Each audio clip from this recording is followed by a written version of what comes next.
오늘은 몇 가지 이야기를 좀 해볼까 합니다. 첫 번째, 리그가 시작하기 직전인 8월, 첼시 수비진의 미래이자 장기적인 리더로 꼽히는 리바이 코릴이 부상으로 시즌 전체를 나오지 못하는 상황이 발생합니다. 선수 개인에게는 슬픈 상황이었으나 당시 감독이었던 마레스카는 수비 라인 안정화를 위해 새로운 선수 영입을 요청하였고 보드지는 이를 무시했습니다. 결국 여기서 발생한 갈등을 시작으로 마레스카는 시즌 중반 계약 해지라는 선택을 하였고 스트라스부르에서 팀을 이끌던 리암 로세니어가 새로운 사령탑으로 선임되었습니다. 당시에 수비수 추가 영입이 이루어지지 않은 이유에 대해서는 다양한 이야기가 있었으나 팀의 수비 자원 뎁스가 두껍다는 점과 그로 인해 불필요한 자원인 디사시나 바디아실 같은 자원을 먼저 정리하고 영입이 진행되어야 한다는 의견으로 새롭게 영입된 선수는 없었습니다. 또 다른 이유로는 팀의 미래인 아첸퐁이 새로운 수비수를 영입할 경우 자신의 출전 기회가 줄어들지도 모른다는 불안한 상황을 만들지 않기 위함이라는 이야기도 있었습니다. 두 번째,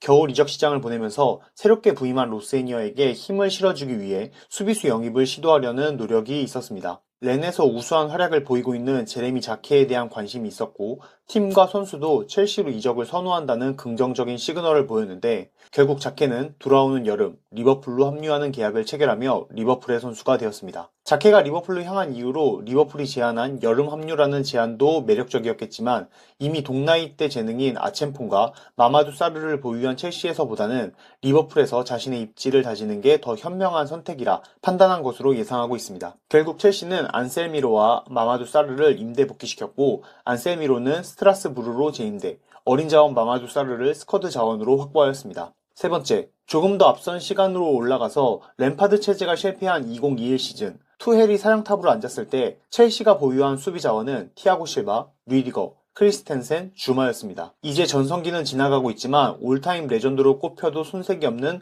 경험이 많은 티아고 실바. 지금은 각각 레알과 바르샤에서 뛰는 리디거와 텐센, 그리고 첼시가 어린 시절부터 키워오던 주마까지.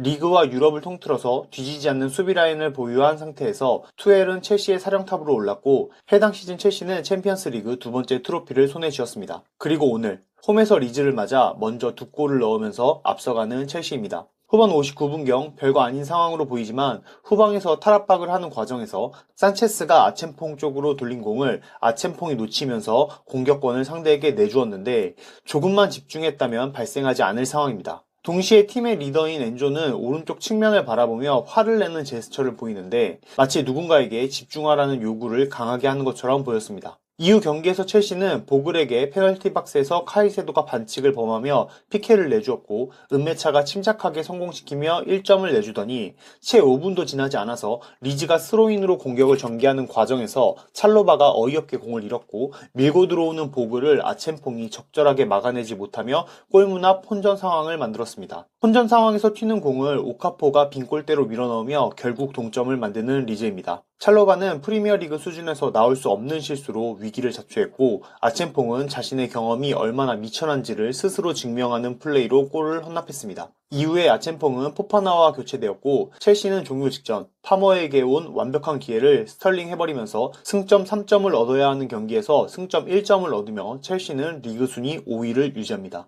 오늘 수비라인에서 찰로바와 아첸퐁이 나서게 된 일련의 상황이 그리고 블루코가 추구하는 방식의 선수단 영입 정책이 리그 우승을 도전해야 하는 팀, 챔피언스 리그 2회 우승이라는 업적을 가진 팀이 가져야 하는 자세인지 고민해봐야 할 것 같습니다. 파머가 마지막에 결정적 기회를 날리긴 했지만 전반과 후반 초반까지 보여준 움직임은 다시 에이스라는 인상을 심어주기에 아쉬움이 없었고 주앙 페드로의 첫 골은 현재 첼시에서 가장 물이 오른 선수가 누구인지를 알려주는 움직임이었습니다. 로세니어의 플랜 A는 파르케를 압도했고 결과도 좋았습니다. 그럼 오늘 경기를 망친 범인은 누구일까요? 기복 있는 수비를 보여준 찰로바도 경험 없는 수비를 보여준 아첸퐁도 저는 아닌 것 같습니다. 오늘따라 경기에서 해맑게 웃던 로만이 그리워지는 새벽입니다. 오늘 영상 여기까지고요. 지금까지 축구지금이었습니다.